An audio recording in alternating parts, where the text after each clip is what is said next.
The running tally of people infected by coronavirus has doubled. Already more than 110 countries have reported confirmed cases. The pace of the pandemic is accelerating across the United States on this first day of spring. We're putting ourselves at risk as healthcare workers on the direction of the CDC. Residents of multiple states told to go home and stay home as the coronavirus crisis explodes across the nation.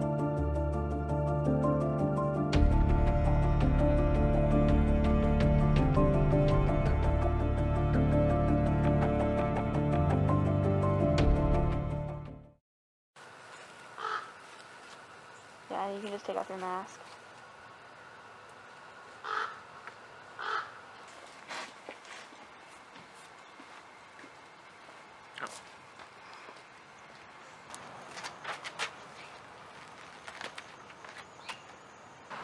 My name is Jessica Lopez. I go by J-Lo as well. I am a rising senior. I use she, her pronouns, and I am majoring in anthropology and minoring in health studies and economics. I'm Jamie Moreland. I am an incoming junior at Haverford. I study the growth and structure of cities and Spanish, and I'm from Los Angeles, California. My name's Turner Johnson. I am a rising junior at Haverford College, where I'm a physics major and environmental studies minor, and I'm from Altadena, California. So, in terms of where I first was when I heard about not going back in March, I was actually on a beach in Puerto Rico with a couple friends of mine from the track team and a couple friends from Bryn Mawr. I was on campus when I found out that Haverford was going to be online, and everyone was getting sent home, but my teammate Matt and I still had the NCAA championships for indoor track to look forward to in, I think it was the week of the indoor track championships. So we heard about kind of the more serious side of COVID during our spring break, and I was visiting my friend in Oberlin, and I had plans to kind of Amtrak all the way to Cleveland and back to Philly. And students at Oberlin started getting like notices about like their campus and administration asking them to leave because of how serious it was. We got permission from the athletic director to travel to NCAA's. So we were pretty excited about that. But then once we got there, they canceled the meet while we were in North Carolina, like the day before we were supposed to compete. So I couldn't really imagine a situation in which I wouldn't go back, but lo and behold, I did not go back. I took a plane straight from Cleveland to LA. I spent some time in New York with a good friend of mine, came to Haverford to pack up my stuff, and then I left on a Sunday. I knew that flights were like sketchy because of the virus, so I brought all my stuff that I needed from Haverford to North Carolina because I was like, okay, like I could see myself having to go home from North Carolina, and it actually worked out because that's exactly what I had to do.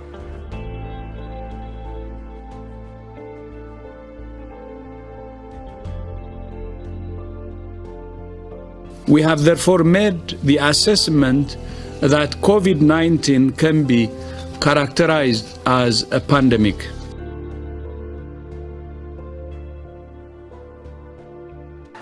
I think there was a lot of anxiety because I was with a group of people and we were kind of all in the same situation. I was stressed about just kind of the traveling aspect. I know myself and a lot of other people were pretty frustrated and thought it was like overkill, but looking back, it was the right thing to do.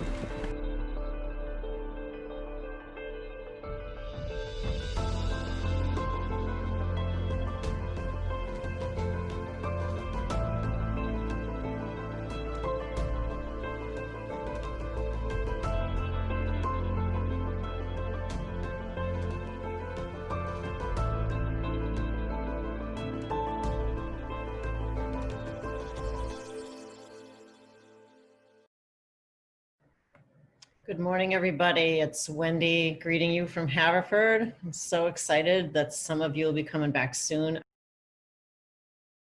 We all know that this is not going to be easy for us as a community, and we need to help one another out with this and develop a call-in culture about it so that we can just invite one another into this culture of universal masking. Yeah, so I'm planning to go back to campus this fall. Which is why I chose to stay, and I'm excited to go back to school. I decided not to go back to Haverford. I am taking the semester off from Haverford, and I'm enrolled in community college classes that will be conducted online. A lot of my decision making was just based on my personal situation. I found it really difficult to, first of all, be online learning, but also, more importantly, be 3 hours later than everyone else.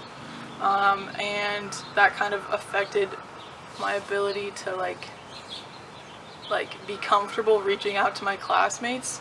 And with my major, it was really imperative, at least for me, to be able to collaborate with people on problem sets. There was definitely a process in deciding to come back for the fall. I was pretty sure I was taking a semester off.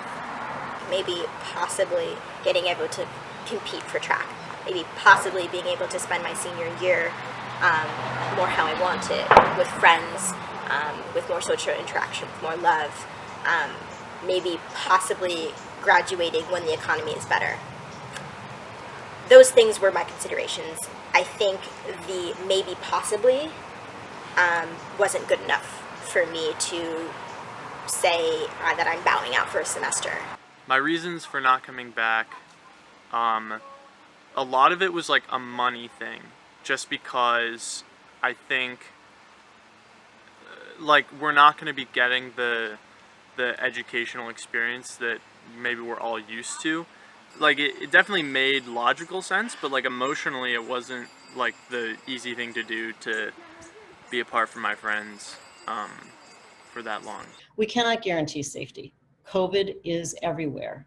It will be on the Haverford campus. There is no question about it. Yet one of the main variables that we depend upon is our mutual affirmation of and commitment to one another.